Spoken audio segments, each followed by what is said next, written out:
فرمایا کہ ایک کمزور جان ہے اور کمزور جان سے پیدا کی گئی. تو یعنی یہ کہ ظاہری بات ہے کہ عورت کے لحاظ سے کہ عورت جو ہے وہ فزیکلی اگر آپ دیکھیں تو مرد سے یعنی مقابلہ اگر اس کا کیا جائے تو مرد سے کمزور ہی ٹھہرے گی. اس لحاظ سے یہ کوئی دلیرانہ بات نہیں ہے، بہادرانہ بات نہیں ہے کہ ایک کمزور کے اوپر جو ہے وہ تشدد کیا جائے، ظلم کیا جائے یا اپنے آپ کو یعنی حاوی دکھانے کی کوشش کی جائے. تو یہ کوئی بہادری کا یعنی مردانگی نہیں ہے. میں نہیں سمجھتی کہ اس کو مردانگی کہا جائے. پلیز میرا چھوٹا سا سوال شامل کر لیجیے. آپ کی بات سے جو نکلا ہے کہ آپ نے کہا کہ کمزور جان سے پیدا کی گئی ہے. دیکھیں اس معاشرے میں یہ بھی رویہ ہے کہ لوگ بیویوں کو مارتے ہیں، جبکہ مارنے کا حکم جو ہے اس صورت میں ہے جو کھلی نافرمانی اور جو خدا نہ خاصہ بے ارادی کے اگر ذمہ ہیں.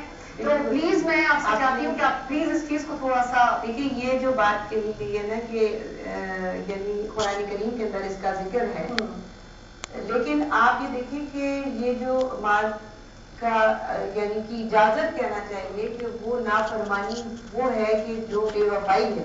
صحیح. یعنی جو ایک نکاح جب ہو جاتا ہے ایک مرد اور ایک عورت کا تو وہ ایک رشتے میں بندھ جاتے ہیں، پھر یہ ان دونوں کے لیے حرام ہو جاتا ہے کہ وہ کسی اور کی طرف نظر ڈالیں. ٹھیک ہے. مرد کے لیے صرف اس صورت میں جائز ہے کہ جب وہ کسی کو اپنی زوجیت میں داخل کرنا چاہے، وہ بھی یعنی 4 تک اجازت ہے. اس کی ایک الگ بات ہے اگر ہم وہ دروازہ بھی کھول لیں گے تو وہ ایک دوسری چیز ہے. وہاں بھی کنڈیشنز ہیں، شرائط ہیں اور اتنی کڑی شرائط ہیں کہ میں نہیں سمجھتی کہ کوئی بھی اس کو آسانی سے پورا کر سکتا ہے. یعنی کوئی یہ کہہ کہ میں کر لوں گا تو اللہ تبارک و تعالیٰ نے اس کے لیے فرمایا کہ تم نہیں کر سکو گے تو پھر ایک ہی پر قناعت کرو، ایک ہی ہو. یہ دیکھیں اللہ تبارک و تعالیٰ نے فرما دیا کہ تم نہیں کر سکتے. یہ بات ہم یہاں کلوز کر دیتے ہیں. اب ہم آ جاتے ہیں واپس اس طرح کہ یعنی دونوں کا جو رشتہ ہے، نکاح کا رشتہ ہے، وہ اس بات کا متقاضی ہے کہ دونوں ایک دوسرے کے ساتھ وفاداری برتیں.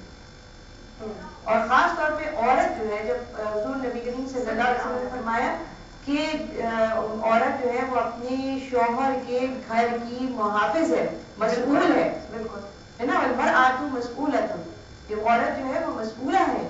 تو اس کا مطلب کیا ذمہ دار ہے، یعنی اس کے گھر کی ذمہ داری آتی ہے. اور اگر گھر کی ذمہ داری اس کے اوپر عائد ہوتی ہے تو وہ شوہر کے گھر کی محافظ ہے. کہ وہ کہ جو جیسے کہ قرآن کریم میں آئے فالصالحات قانتات للغیب بما حفظ اللہ، یعنی شوہر کی غیر حاضری میں اپنے گھر کی حفاظت کرنے والی. یہاں اس کے گھر کی مال و متاع کی بات یا دیگر چیزوں کی بات سے زیادہ ایک اور بات ہو رہی ہے کہ وہ جو عزت اور عصمت جو جس کا مالک شوہر ہے وہ کسی اور کے لیے جائز نہیں ہو سکتی.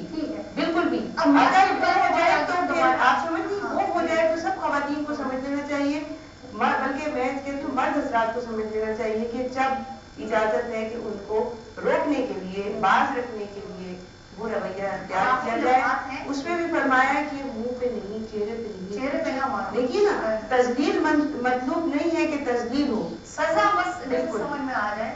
تو اب یہ نہیں خدا نخواستہ ایک شوہر کا یہ حقوق میں سمجھتے کہ آئے اور ڈنڈے برسانے شروع کر دی، کوڑے برسانے. یہ تو ان کو پھر حساب جب اللہ کے دینا ہوگا تو اتنا سخت حساب ہوگا کہ جس کا تصور بھی نہیں کیا جا سکتا، یعنی اتنا سخت حساب ہوگا. لیکن قرآن کریم میں اس حوالے سے خاموشی نہیں ہے. اگر آخری آیات آخری اگر وہ پڑھنے صورتیں جو قرآن کریم کی ہیں جیسے سورہ قیامہ ہے، کیا چیز بیان کی گئی، قیامت کا نقشہ اگر کھینچا گیا ہے تو اس میں دوزخ کے معاملات صاف بیان کیے گئے ہیں. تو اس سے بچنے کا تو کوشش کرنی چاہیے. اس میں داخل ہونے کی جو راستہ ہے وہی ہے کہ اپنی بیویوں کو، اپنے گھر والوں کو محبت سے رکھنا، ان کے ساتھ حسن سلوک کرنا. وہ کہاں پہنچا دے گا اور ان کے ساتھ بد سلوکی کہاں پہنچا دے گی.